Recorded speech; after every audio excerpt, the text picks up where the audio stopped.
Just like a lot of kids, I played a lot of sports, loved being outside. I loved doing outdoorsy type of stuff. I always knew as I was getting into the high school realm that I wanted to work something in the biological field, but I wasn't sure.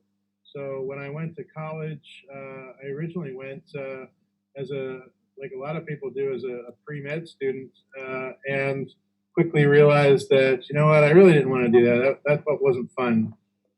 Doctors make a heck of a lot more than I do, but I was looking for something more fun and finally found my niche. I started in the aquatic field, so we had quite an aquatics department at Bowling Green, and that's how I began my career. That's great. Thanks. Well, Chief Zoological Officer is quite a title. So tell us about that, Sean, and tell us, what does that entail, and what does maybe a typical day look like? What duties are you all in charge of? Well, there is no typical day, and that's one of the things that I like most about my job. Uh, this isn't a typical office 9 to 5 job, so anybody who wants to be in my seat when you get to this point, chances are you are going to be in a lot of meetings. So I do spend a lot more time at my desk, especially right now during the pandemic. A lot more meetings, but the reality is no day is ever the same as the last, and the next day won't be the same as today. So I really like that. I love working with and around animals, and I like working with the people. I love conservation, the work that we're doing with conservation. I love seeing the faces on the kids' faces when they see their favorite animal or an animal does something in front of them, and that's really the hook. If we went back 30 or 40 or 50 years ago, really the main thing about a zoo was just entertainment. People would come to the zoo on a Saturday or Sunday and spend time with family, and that's we still want a zoo setting to be fun, but we've really evolved, and now it's just as much about education and conservation, and we want the animals to be the hook when people come in, but we want them to leave with a conservation message, and we want people to understand what the needs are out there in the environment. You mentioned the pandemic earlier, Sean. This is definitely an unprecedented time, and especially I can imagine with the zoo. Talk to us about what has changed around there, and maybe the interesting new opportunities you guys have had through providing education to kids or to others virtually. Can you talk about that a little bit? Sure. Answering your first question, everything has changed. Nothing is the same, and most of it, just like everywhere else, it's a little bit scary. It's weird walking around the zoo with not seeing the smiling, happy faces. And we are fortunate we were able to get a government loan that allows for all of our staff to stay employed for 8 weeks at least. So hopefully we'll get through the majority of this crisis and can get back to some sort of normalcy. Um, but uh, but we do rely on people coming through the gates to help pay salaries and keep the animals fed and make sure that we have appropriate care for everybody and safety. So that is a little scary. When the pandemic first came out, we immediately went down into shutdown mode, and we split teams up. We have 9 animal teams, so each of those teams we split into 2, just kind of hedging our bets, so to speak. So we didn't want everybody on one team to come down with it if one person did. So that part and that remains the same today. We're starting to expand that a little bit. We started off just having people do the basics, kind of come into the zoo, feed the animals, give them what they needed, and then get back out. It took about 5 or 6 hours. Now we're up to 10-hour days. We have four days on, 3 days off, and we're looking at the potential of reopening the zoo in a different way, though. Even reopening, we're not talking about it being normal. We still have social distancing, and how are we going to do that, and making sure that people aren't touching the same things over and over. So little things like water fountains and penny presses and goat feeders, all those things you have to think about. And it seems like every day we seem to have a plan in place, and then you go out in the zoo grounds and you see something else. Oh, we got to do that differently. Things like cutting off our playgrounds to make sure that people aren't sliding down a slide and after somebody else who might have had the virus. So definitely different times. Well, we appreciate everything that you're doing to be able to think through that so that people can come back and enjoy the zoo safely. We're getting some questions going on the chat here for you, Sean. I love the question, what's your favorite animal out there? What's your favorite animal and why? Everybody always asks me that, and it seems like every time we open up a new exhibit or we get a new animal, I have a new favorite, or at least it adds to my list. But I will say that I have two that are kind of at the top of the heap. One is, and it's a weird one, the giant Pacific octopus. Like I said, I got my start in aquatics. We don't have a big aquarium here yet, though we're working on it. But they're just incredible creatures. You think of an invertebrate that is extremely intelligent, and they can, for those of you who don't know, they can squeeze their body through anything that their beak can get through. And they have personalities. They're just amazing creatures. And I'm not sure if you can see above my head, but this is one of the reasons why I got started. My grandmother was a huge elephant fan, so I have a huge elephant collection, at least part of it above my head. And so when I was about 3 or 4, I started this collection. And that's just another one of those things that I feel got me into this career. That's great. How about a least favorite? We've got that question out there too. Least favorites. I don't know that I have any least favorite animals, but there are a few out there that do tend to test my will. We have some orangutans that think they're being funny, and they'll wait for you to walk around the corner and squirt you with a mouthful of water. So I love orangutans, but I don't love them when they're spitting water on me. That's great. Could you talk to us a little bit about what certifications or things need to be set in place to ensure that animals at the Kansas City Zoo are living in a safe environment? Can you talk about that? We're members of what's called AZA, the Aquarium and Zoo Association. And right now, there are approximately 235 zoos across the United States, and there are some outside of the United States too.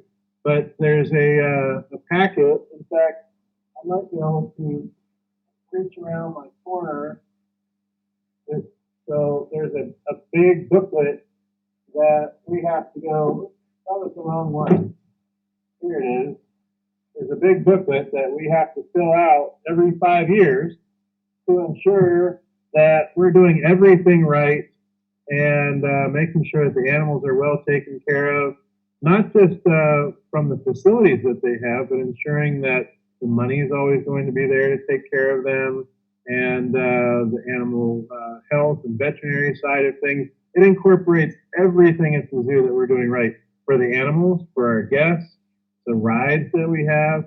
Everything is involved with that, and it's a very rigorous process. We have people that come to the zoo from other institutions to do an inspection. So I can write everything that I want about our zoo, but the proof is in the pudding. So we have inspectors that come by and go through the whole thing as well. And that's done every 5 years, and you get reaccredited if everything looks good, and if you don't, then you have to go through the process again. Great. Well, thank you very much for keeping those animals safe and happy. Can you talk to us a little bit about the career of a zoologist, and what does that take in terms of education, and also what kind of different aspects of being a zoologist do you kind of hit within the zoo? There's probably a lot of different roles there. There are. So my role right now is more of a leadership role and making sure that everybody else is doing the things that they should be doing to ensure the health of the animals, to ensure the safety of our guests, the enjoyment of our guests. But if you're talking about a zookeeper or a zoologist, there are different names at different institutions. Really, they come in and most institutions require a college degree of some sort. It might be a 2-year degree, might be a 4-year degree. The biggest thing, though, that especially as high school students, as you're thinking about getting into this career, make sure you get your foot in the door, they say. So when you're in college, think about internships, think about potential summer keeper program, um, anything that you can do to get that experience. Because once you graduate from college, it's really, really tough to get. There's a lot of competition. It's tough to get a job, even though these aren't really high-paying positions. So if you are planning on getting into this career, you have to know that you probably won't own a Lamborghini. Most people are in it for the love of the game. They love the job that they do. Like I talked about earlier with me, I love being at the zoo. I love what I do, and that's why I'm here. But I'm certainly not going to be a millionaire when all's said and done. Well, that's a good point, and we have a few questions on the chat too about salary and the best way to get involved. You mentioned that you have some internships.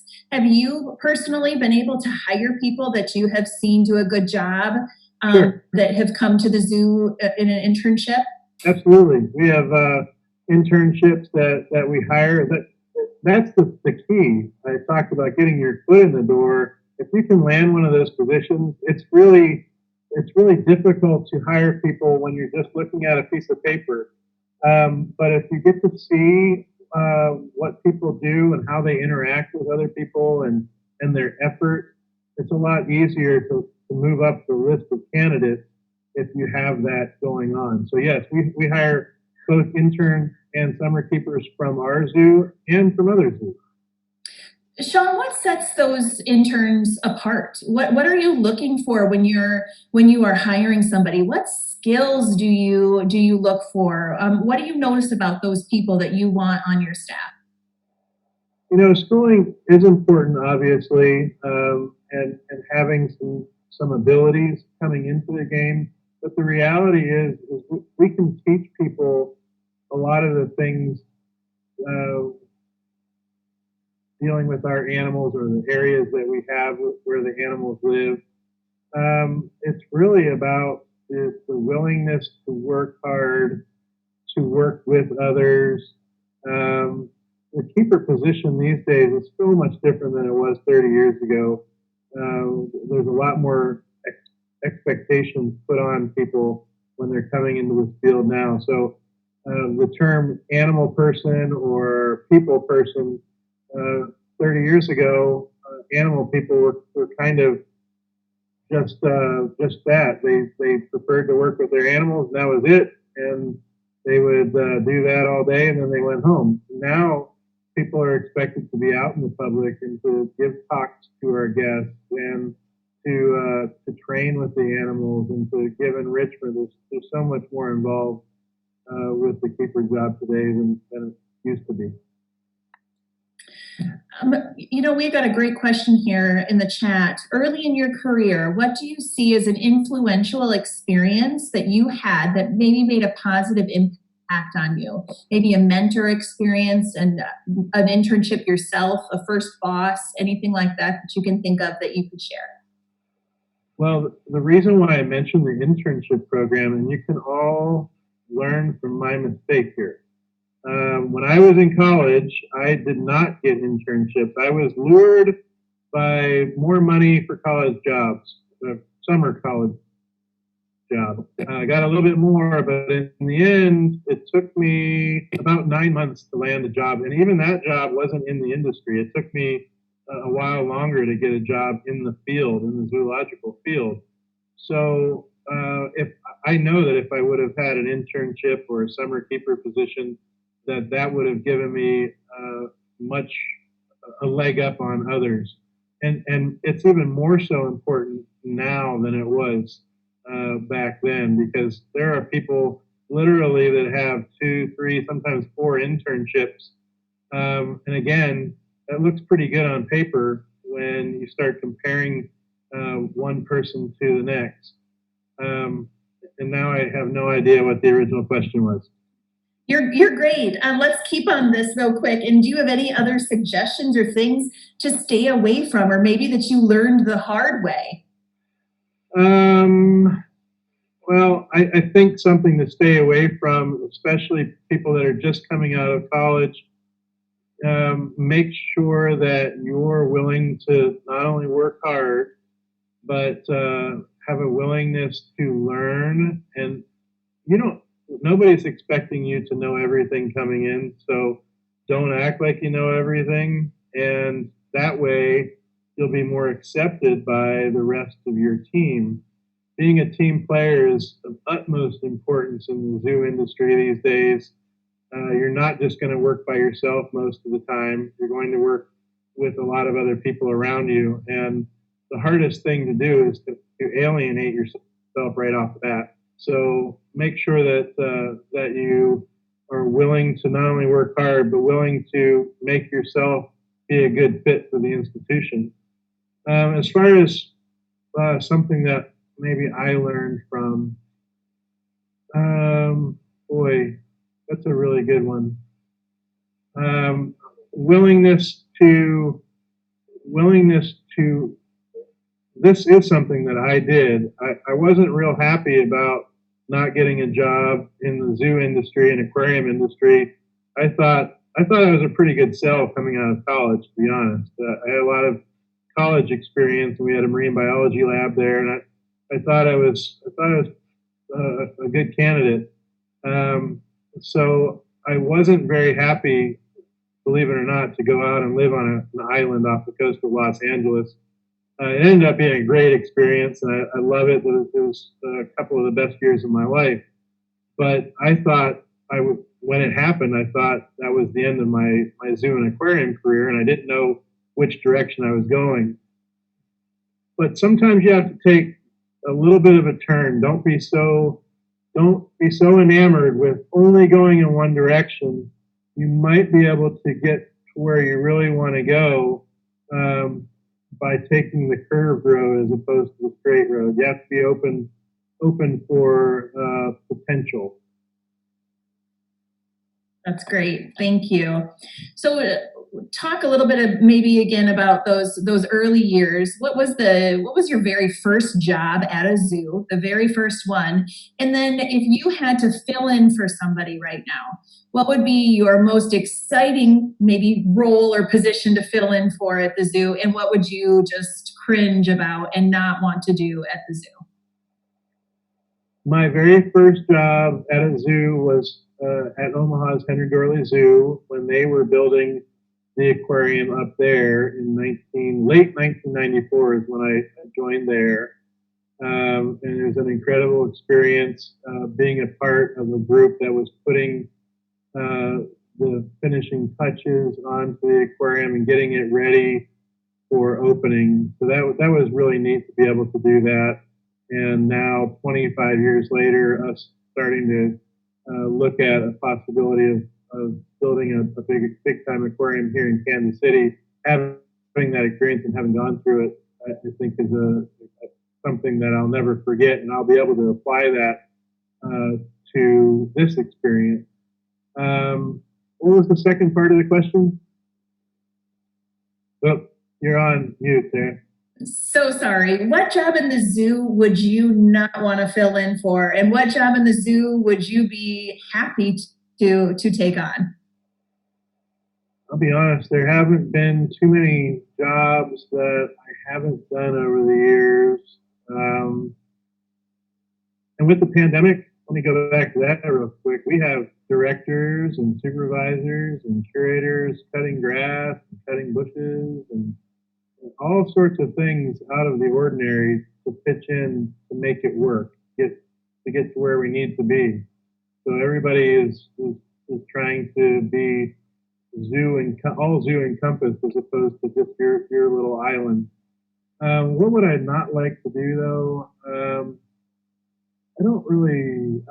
I don't think food services would be good for me. I did a little bit of that in college, and And number one, I'm not very good at it, and I don't really like being around food that I can't eat. Okay, good. We've got a couple other questions about the different zookeepers, and do are there people that become experts in a specific animal or certain types of animals, or does everybody work with all of the different animals? How do you work that out at the zoo? So each zoo does it a little bit differently. It depends on the zoo. There are some zoos that have certain taxa, so that's groups of animals that each keeper staff will be responsible for. In the old days, there used to be reptile houses and cat complexes and mammal houses. Um, it's varying a little bit from that now, and our zoo is a great example. We don't really have taxa or groups of animals that each keeper staff is responsible for. We have it's regional, so we have an Australasia area, we have a few areas in Africa. So it just depends on where they're located in the zoo as to what animals those keepers take care of. But even so, we still have keepers that have been here for a long time. And as is the case with everything in every career, every profession, the longer you work with something, the better you are at it for the most part. So if you have somebody that's been working with chimpanzees for 20 years, they're going to know a lot more about keeping those animals safe and all the nuances that they might have as opposed to somebody who has only done it for a year. So each zoo does it a little bit differently, but that doesn't mean that there's any one correct answer. Great. How many animals do you have at the Kansas City Zoo? Well, that depends on what you count. We have lots of koi in a pond, and we don't really include the numbers. We guesstimate that we have 200 koi, but I guarantee there's a lot more than that. But our official statement is we have 1,200 animals here, and right around 235 species, I believe. Wow, that's a lot to keep track of. Mm-hmm. Great. So what we have a question that just popped on. What's the craziest or best animal story that you have experienced at the job?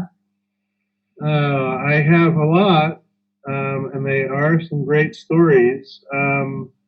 I'll give you one. Sometimes in the zoo world, things don't go as prescribed. And this was a time when I was at the Omaha Zoo. We had a group of male gorillas, and usually you keep a group of male gorillas together for a longer period of time, and they kind of work out their aggression issues before you put them in with a group of females. So usually by the time they start getting into their 20s, they're they're a lot less likely to beat up on other animals. So we had a younger group, and one of the boys bit one of the other boys in the rump, and he had a wound that needed to be repaired. And so when the veterinarian came in, it was at night, of course, about 5 o'clock at night, if I remember right, and we had to dart him, put him under anesthesia, went through the whole thing, and about a half hour into that, I asked the veterinarian, how much longer do we have before the anesthetic wears out? And he said, oh, about 15 minutes. And about 5 minutes later, the gorilla started to get up. So the saying in the zoo world is, you don't have to be the first one out, just don't be the last. I was last. Fortunately, he was still drugged up, but those are the sort of experiences that you try to avoid in my career. Kind of like how you said earlier, you have no day is ever the same. You don't know what the day will bring. We have all sorts. We won't be millionaires, but we'll have all sorts of good stories to tell by the time we leave the career. Sean, if you weren't in this job, what would you be doing?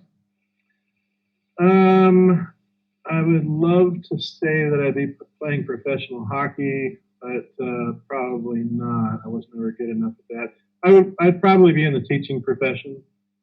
I was very close to going in that direction too.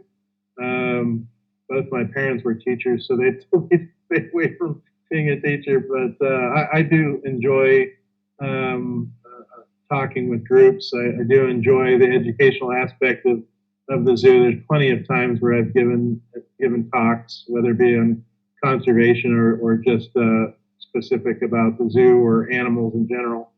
Um, that's always been fun for me. So I would probably be a teacher. That's great. We love that. Tell us about maybe other jobs that people could consider if they wanted to work at a zoo. What other jobs are there that you could consider? Sure. Even if you're not an animal lover, or let's say you don't want to work with animals, there's plenty of people who don't want to stink when they go home. That's another thing that you have to know. If you want to work with the animals, no matter what animal you're working with, you're going to smell like it when you go home. So if you don't want to do that, then this is probably isn't a profession for you. But the zoo is like a little city amongst itself. It's not just about the animal staff. We have maintenance staff that's here. We have fleet staff. We have vehicles that need to be fixed. We have people that deal with money. We have money going back and forth. We have education staff. We have a development staff, so people who go out and ask people to help fund the zoo. So we're just like a little city. If you don't want to work with the animals, but you like the idea of zoos and conservation and you want to do something meaningful, you might still be able to do that. That's great. I don't know if you have seen some of the different animal shows out there, things on Animal Planet. Sure. When you see those different shows that show zookeepers, how realistic is that to what life is actually like? The newer ones are pretty darn close, and it is a little surreal because I do know some of those people on the other end of the lens. So I get a kick out of talking to my kids or my wife about, hey, I was just with John last week. But they are trying to keep it real and making sure that people understand both the goods and the bads that do happen. I mean, it's the case all the time where just like with humans, you might get a cold, you might get an illness that you have to treat. I know there was a story on a gorilla that was actually it spent some time at our zoo, and it was at the Bronx Zoo, and and he was going blind, so they were doing some things to make life easier for him to get around, kind of like gorilla braille. So he knew where to go and what they were expecting. So, and as we get better at what we do, animals continue to live longer lives, and just as is the case with humans, the longer we live, chances are there's going to be more things that you have to fix. So I like the fact that they're bringing some of those things to the forefront. Oops, sorry, my light just went out. That's conservation at work right there. Wasn't moving around enough apparently. So I like the fact that Columbus and SeaWorld and the Bronx Zoo are doing these things because people have a better understanding of what zoos are about, and it's more than just feeding and cleaning up after the animals. There's a lot more that goes into it. What do you want us to know about conservation? What do you want us to know? And even if the people that are on here don't necessarily want a job at a zoo, what do you want the public to know about maybe the Kansas City Zoo and know about conservation? Well, zoos in general, I talked a little while ago about how important conservation is becoming, and we want to be known as conservationists as opposed to just animal exhibits. It's more than that, and we feel that is really the future of zoos. We want the animals at the zoo to be the ambassadors for the animals in the wild. So, in order to do that, though, we have to put our money where our mouth is and make sure that we're being involved with these conservation projects, both locally and nationally and internationally. So I'm really proud of our zoo over the past 7 or 8 years. we have put our money where our mouth is, and every little bit of somebody's entrance fee goes to conservation. So over the last 7 or 8 years, we've put about $300,000 into conservation every year, and that might be something that could be the spotted skunk right here in Missouri, to Wyoming toads, obviously from Wyoming, to restoration of rainforests for the orangutans in Borneo, to protecting penguin colonies in Peru, elephant studies in South Africa. We're really all over the place here. So we want people to know, and we've been doing a lot more advertising of this on the zoo grounds too. Hey, here's what zoos are all about now, as opposed to what a lot of people think we're about. We need to do a better job of getting that word out. Sean, what motivates you to get out of bed and go do your job every day? Hey, I feel like I have one of the easiest jobs to do. It's not always easy. There are a lot of difficult things to do, but I'm proud of the work that I do. I'm proud of the work that my staff does. I feel like it's important, not only today, but for future generations. And I feel like if I don't do it, then who will? And I could certainly do something else, but I don't think it would be as important as what I'm doing right now. So there's a lot of pride that goes into it. Like I said, I won't be a millionaire. I'll have lots of stories, and I'll have a lot of pride when I retire. Is this your career end goal, what you're doing right now? Is there 5 years from now, 10 years from now, or are you going to be doing something else? Well, I'll never say never. I joke around with my boss all the time that I seem to have a different title every 2 years. My current title is easier to say than my last one, so I should be happy about that. Potentially at some point in time down the road, I think I would like to be a director of the zoo, so take one more step higher. I'd love for it to be in Kansas City when my boss retires, but again, I'll never say never. We'll see what the future holds. I'll keep my options open. That's always a good answer. So why should people visit the Kansas City Zoo? What makes the Kansas City Zoo just separate a little bit from the rest? Well, the best thing about our zoo is how big it is, and the worst thing about our zoo is how big it is. We have about 200 acres, a little over 200 acres to take care of. So having so much room means there's a lot to take care of. So there's a lot more people that are needed for all of our staff to make sure it's run correctly. But having such a big zoo gives us so much more potential. We've got big exhibits where the animals can roam a little bit more. You know, if you go to some other cities where literally the zoo is surrounded by skyscrapers or taller buildings or neighborhoods, they don't have room to grow. We have plenty of room to grow, and we have the ability to have a little bit more room for some of the animals. So, especially our African area, if you haven't been here yet, I'd suggest coming by and looking at it, because it really does. Some of it feels like we're actually in Africa. There's only so much we can do. Obviously, we can't have 50 square miles for the giraffe to roam, but I feel like we have a lot of room for them to get exercise and get the nutrition that they need and the safety that they need and the care that they need to live a good life. That's great. Well, this time went pretty fast, and we're down to the last question here for you. What advice would you give your younger self in high school or in college? What advice would you give your younger self? To start earlier. I said it earlier. Get your resume prepared and get your internships and summer keeper positions, so that when you do graduate from college, you'll be all ready to go.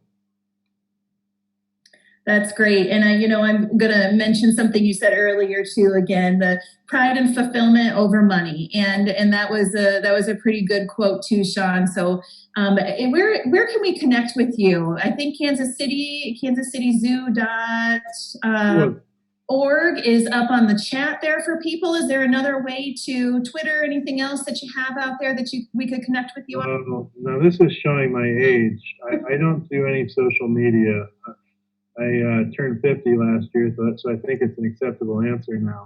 Absolutely. You can certainly, if you can send questions to our Ask the Zoo segment on our website, though, and you can, if it's specifically for me, you can say, can you send this to Sean? Or can you send this to the animal staff? Because I'd like to hear more about this. So, and we do answer all the questions that come in there, so you won't be ignored.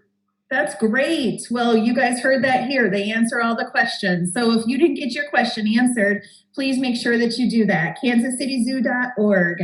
And we just want to thank you again, Sean Putney, for taking the time and sharing your clear passion for what you do every day. We thank you for what you're doing, especially during this pandemic, to keep those animals safe and healthy.